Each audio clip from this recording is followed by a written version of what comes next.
Hey, what's up everybody? I'm still here. It's been a while. I'm going to do some more videos. I really need to get back into it because I know I got a couple of followers anyway. So we're going to talk a little bit today about two things. One, I want to talk about the current state of my company of Road Trip Transport, and two, I want to talk about the state of the industry and what I'm seeing. So, as most of you know, my company has gone completely away from hotshot. By hotshot, I mean one-ton dualies and gooseneck trailers. We're running all large trucks now, Class 8 trucks, and it's been way better. Now I was in a position to be able to do that, to be able to get some new trucks. I got them before all the prices went through the roof, and I was in a position that I could put a pretty decent chunk down. I had to have a lot more capital to move into big rigs than I did hotshot. I think that's one big thing. I had to have a lot more capital, and I had to be able to get approved for the commercial truck loans. Now this leads me to a piece of advice for everybody out there. If you're thinking about starting a trucking company, this is my opinion. I could, I'm just gonna preface it with that. But if you're gonna start a company, a trucking company, and what I would recommend you do is go into a big rig place and try to see if you can get approved to buy a brand new semi. I'm not saying do it. I'm just saying try to get approved. If you can't financially or even get approval to do it, you're probably not in the position to be starting a trucking company. Two, if you're looking at starting a trucking company and you have zero experience in this field, especially right now, just go drive for somebody else. Go drive for a year, 2 years. Make sure it's something you want to sink all your money into. Because once you sink your money into this, I mean, it's years to get it back out of it. It takes a long time to get your money back out of it. Now, there's a reward at the end of the tunnel, there's light at the end of the tunnel, but if you have zero experience and are wondering if this is something you want to get into, just go drive for somebody else. On that note, I'm going to be hiring about 2 to 3 people, so if you're interested, you will need a CDL driving a big rig. Got 2 new, so let's use that to lead into how we're doing. We're up to 4 trucks now. I have the ones I've talked about. I've got 2 2020s, and 1 Peterbilt, 1 Mack, and then a 2021 Peterbilt that I'm driving right now. And I just got an 07 Kenworth W900. We're trying a pre-emissions truck just to try it. I got a driver that's very interested in that. And then I have 2 new 2023 Mack Anthems on order, so those should be here beginning of next year. So let me give you my thoughts on where we're at. We're doing pretty good this year because of a project we've been doing, running containers out of Mobile. My trucks have not left Alabama. We have been making very good money doing this. Basically, it's been overflow for local huge chain. I say local huge chain, pretty huge chain. I'm not gonna say who it is, but they're I'm sure you can figure it out. And we're running, basically we're running on a day rate, and we're just still doing it. We've been doing it since Thanksgiving. It's been fantastic work. We're very grateful to have it, especially with the rise in fuel costs. So that's where we're at. We're growing. Times are a little interesting, so let's transition into the state of things in the trucking industry in general. I'm gonna be blunt here. If you're trying to start a trucking company right now, don't. You're not. It's not an intelligent move to do that right now. Freight rates are on the decline, of all things. Fuel is insanely high.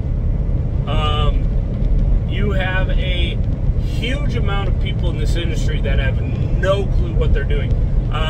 Just as a side note, I know people, I've talked to a lot of people that don't, it's not that they don't even have they don't fully comprehend it. They have absolutely no idea how IFTA works, and they're running a trucking company.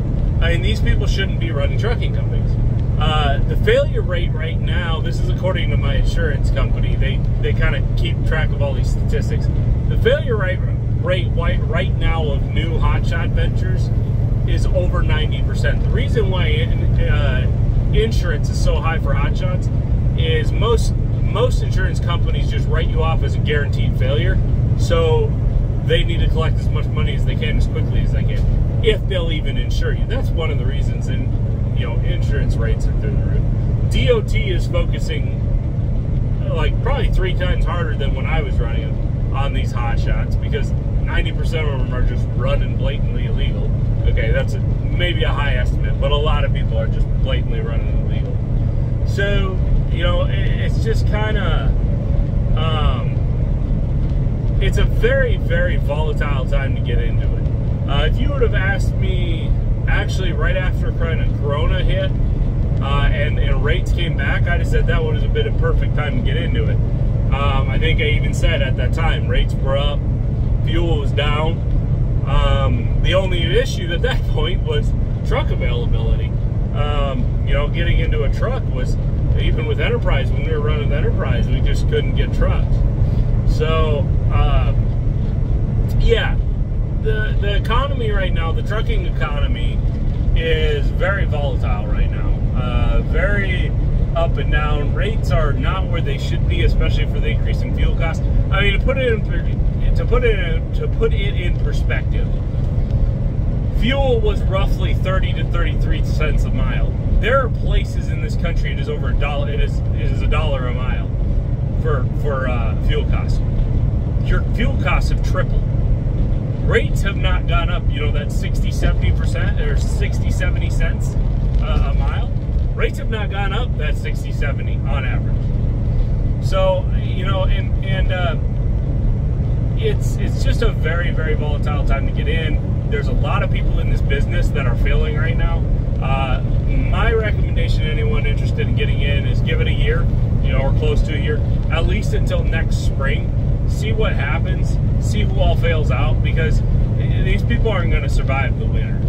So we're going to have a mass exodus of trucking companies, I think, this winter.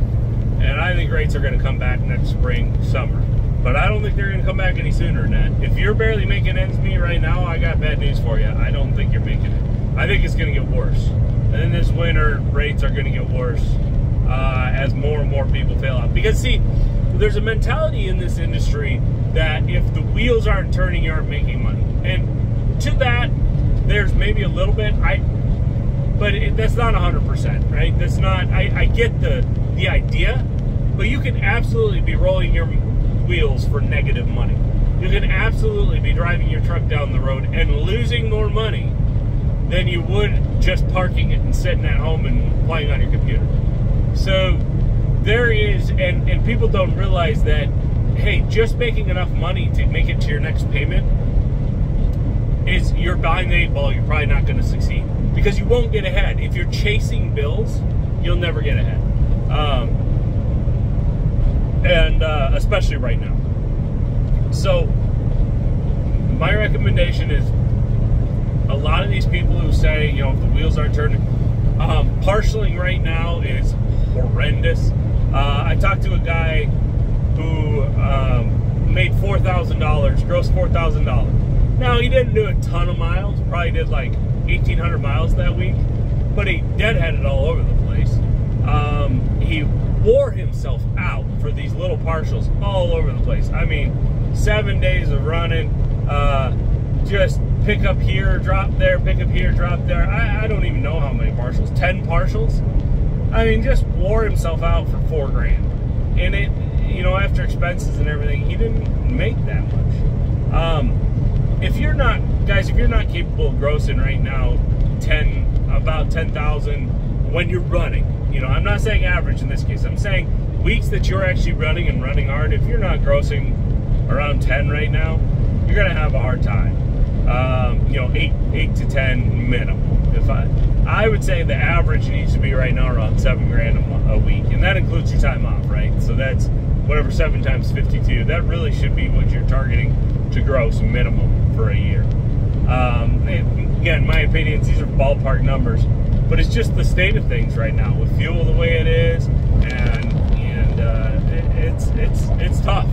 So, guys, I'm gonna try to make some more videos. There's a lot I want to talk about because I've been out of it for a while, but I am still here. We're still going strong. We're growing. If you have any ideas for future videos, I'll try to make one. So I will talk to you later, and we'll see y'all.